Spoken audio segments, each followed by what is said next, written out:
हबक्कुक भविष्यवक्ता की पुस्तक अध्याय 1।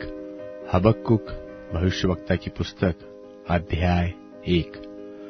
भारी वचन जिसको हबक्कुक नबी ने दर्शन में पाया। हे यहोवा, मैं कब तक तेरी दुहाई देता रहूंगा और तू न सुनेगा? मैं कब तक तेरे सन्मुख उपद्रव उपद्रव चिल्लाता रहूंगा और क्या तू उद्धार नहीं करेगा? तू मुझे अनर्थ काम क्यों दिखाता है? और क्या कारण है कि तू आप उत्पात को देखता रहता है? और मेरे सामने लूटपाट और उपद्रव होते रहते हैं और झगड़ा हुआ करता है और वाद विवाद बढ़ता जाता है। इसलिए व्यवस्था ढीली हो गई और न्याय कभी नहीं प्रकट होता। दुष्ट लोग धर्मी को घेर लेते हैं, सो न्याय का खून हो रहा है। अन्य जातियों की ओर चित्त लगाकर देखो और बहुत ही चकित हो, क्योंकि मैं तुम्हारे ही दिनों में ऐसा काम करने पर हूं कि जब वह तुमको बताया जाएगा तो तुम उसकी प्रतीति न करोगे। देखो, मैं कसदियों को उभारने पर हूं। वे क्रूर और उतावली करने वाली जाति है, जो पराये वासस्थानों के अधिकारी होने के लिए पृथ्वी भर में फैल गए हैं। वह भयानक और डरावने हैं। वे आप ही अपने न्याय की बड़ाई और प्रशंसा का कारण है, और उनके घोड़े चीतों से भी अधिक वेग चलने वाले हैं, और सांझ को अहेर करने वाले हुंडारों से भी अधिक क्रूर है, और उनके सवार दूर दूर तक कूदते फांदते आते हैं। हाँ, वह दूर से चले आते हैं और अहेर पर झपटने वाले उकाब की नाई झपटा मारते हैं। वह सब के सब उपद्रव करने के लिए आते हैं।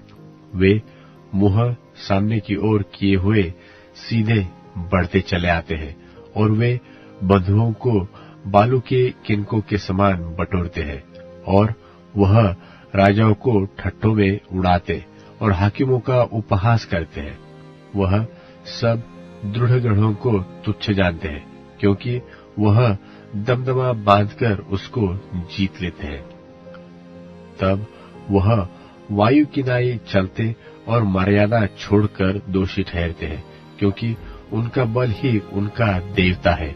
हे मेरे परमेश्वर यहोवा, हे मेरे पवित्र परमेश्वर, क्या तू अनादिकाल से नहीं है? इस कारण हम लोग नहीं मरने के? हे यहोवा, तूने उनको न्याय करने के लिए ठहराया होगा। हे चट्टान, तूने उलाहने देने के लिए उनको बैठाया है।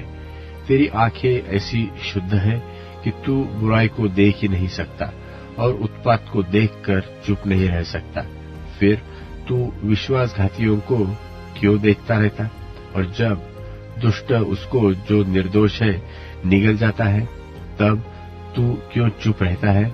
और तू क्यों मनुष्य को समुद्र की मछलियों के और उनके रेंगने वाले जंतुओं के समान बनाता है, जिन पर कोई शासन करने वाला नहीं है?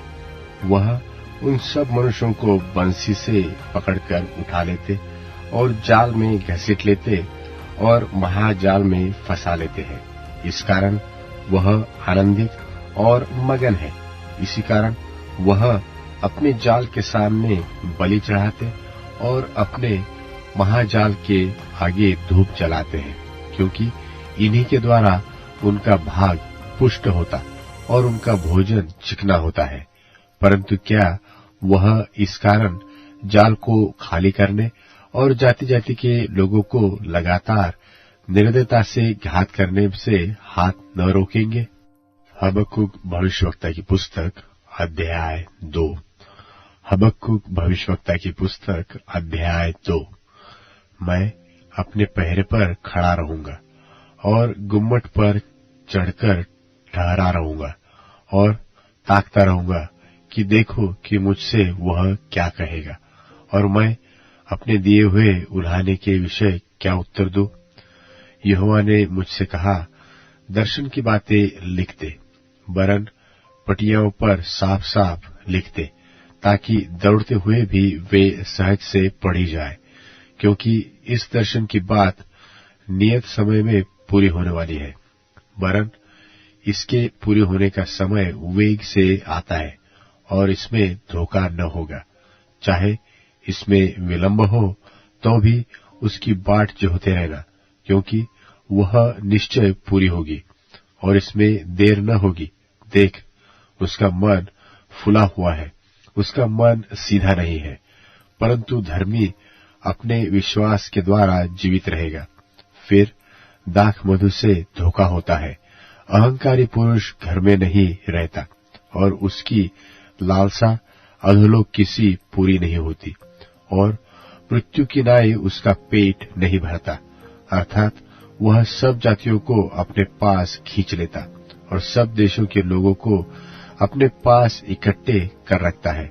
क्या वे सब उसका दृष्टांत चलाकर और उस पर ताना मारकर न कहेंगे कि हाय उस पर जो पराया धन छीन छीन कर धनवान हो जाता है? कब तक हाय उस पर जो अपना घर बंधक की वस्तुओं से भर लेता है? क्या वे लोग अचानक न उठेंगे जो तुझसे ब्याज लेंगे, और क्या वे न जागेंगे जो तुझको संकट में डालेंगे?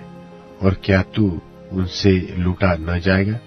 तूने जो बहुत सी जातियों को लूट लिया है, सो सब बचे हुए लोग तुझे भी लूट लेंगे। इसका कारण मनुष्यों की हत्या है और वह उपद्रव भी जो तूने इस देश और राजधानी और इसके सब रहने वालों पर किया है। हाय उस पर जो अपने घर के लिए अन्याय से लाभ का लोभी है, ताकि वह अपना घोंसला ऊंचे स्थान में बनाकर विपत्ति से बचे। तूने बहुत सी जातियों के घर को काटकर अपने लिए लज्जा की युक्ति बांधी और अपने ही प्राण का दोषी ठहरा है, क्योंकि घर की भीत का पत्थर दुहाई देता है और उसके छत की कड़ी उनके स्वर में स्वर मिलाकर उत्तर देती है। हाय उस पर जो हत्या करके नगर को बनाता और कुटिलता करके गढ़ को दृढ़ करता है।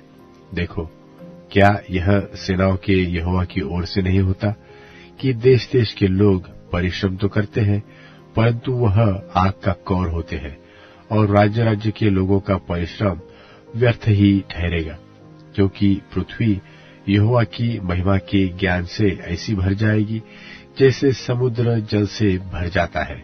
हाय उस पर जो अपने पड़ोसी को मदिरा पिलाता और उसमें विष मिलाकर उसको मतवाला कर देता है कि वह उसको नंगा देखे। तू महिमा की संति अपमान ही से भर गया है। तू भी पी और अपने को खतनाहीन प्रकट कर। जो कटोरा यहोवा के दाहिने हाथ में रहता है, सो घूमकर तेरी ओर भी जाएगा और तेरा विभव तेरी छांट से अशुद्ध हो जाएगा, क्योंकि लबानोन में तेरा किया हुआ उपद्रव और वहां के पशुओं पर तेरा किया हुआ उत्पात, जिससे वे भयभीत हो गए थे, तुझ पर आ पड़ेंगे। यह मनुष्यों की हत्या और उस उपद्रव के कारण होगा जो इस देश और राजधानी और उसके सब रहने वालों पर किया गया है। खुदी हुई मूरत में क्या लाभ देखकर बनाने वाले ने उसे खोदा है? फिर तू झूठ सिखाने वाली और ढली हुई मूरत में क्या लाभ देखकर ढालने वाले ने उस पर इतना भरोसा रखा है कि न बोलने वाली और निकम्मी मूरत बनाए? हाय उस पर जो काठ से कहता है कि जाग, वह अबोल पत्थर से कि उठ, क्या वह सिखाएगा? देखो, वह सोने चांदी में बड़ा हुआ तो है, परंतु उसमें आत्मा नहीं है। यहोवा अपने पवित्र मंदिर में है, समस्त पृथ्वी उसके सामने शांत रहे। हबक्कुक भविष्यवक्ता की पुस्तक अध्याय 3। हबक्कुक भविष्यवक्ता की पुस्तक अध्याय 3। हबक्कुक नबी की प्रार्थना शिग्योनित रीति पर। हे यहोवा, मैं तेरी कीर्ति सुनकर डर गया। हे यहोवा, वर्तमान युग में अपने काम को पूरा कर। इस युग में तू उसको प्रकट कर। क्रोध करते हुए भी दया करना न स्मरण कर। ईश्वर तेमान से आया, अर्थात पवित्र परमेश्वर परान पर्वत से आ रहा है। सेला। उसका तेज आकाश पर छाया हुआ है और पृथ्वी उसकी स्तुति से परिपूर्ण हो गई है, और उसकी ज्योति सूर्य के तुल्य थी। उसके हाथों से किरणें निकल रही थी, और इनमें उसका सामर्थ्य छिपा हुआ था। उसके आगे आगे मरी फैलती गई, और उसके पांव से महाज्वर निकलता गया। वह खड़ा होकर पृथ्वी को नाप रहा था। उसने देखा, और जाति जाति के लोग घबरा गए, और सनातन पर्वत चकनाचूर हो गए, और सनातन की पहाड़ियां झुक गई। उसकी गति अनंत काल से एक सी है। मुझे कुशान के तंबू में रहने वाले दुख से दबे दिखाई पड़े, और मिद्या देश के डेरे डगमगा गए। हे यहोवा, क्या तू नदियों पर रिसियाया था? क्या तेरा क्रोध नदियों पर भड़का था? क्या तेरी जलजलाहट समुद्र पर भड़की थी कि तू अपने घोड़ों पर और उद्धार करने वाले विजयी रथों पर चढ़कर आ रहा है? तेरा धनुष खोल में से निकल गया। तेरे दंड का वचन शपथ के साथ हुआ था। तूने धरती को नदियों से चीर डाला। पहाड़ तुझे देखकर कांप उठे। आंधी और जल प्रलय निकल गए। गहरा सागर बोल उठा और अपने हाथों अर्थात लहरों को ऊपर उठाया। तेरे उड़ने वाले तीरों के चलने की ज्योति से और तेरे चमकीले भाले की झलक के प्रकाश से सूर्य और चंद्रमा अपने अपने स्थान पर ठहर गए। तू क्रोध में आकर पृथ्वी पर चल निकला।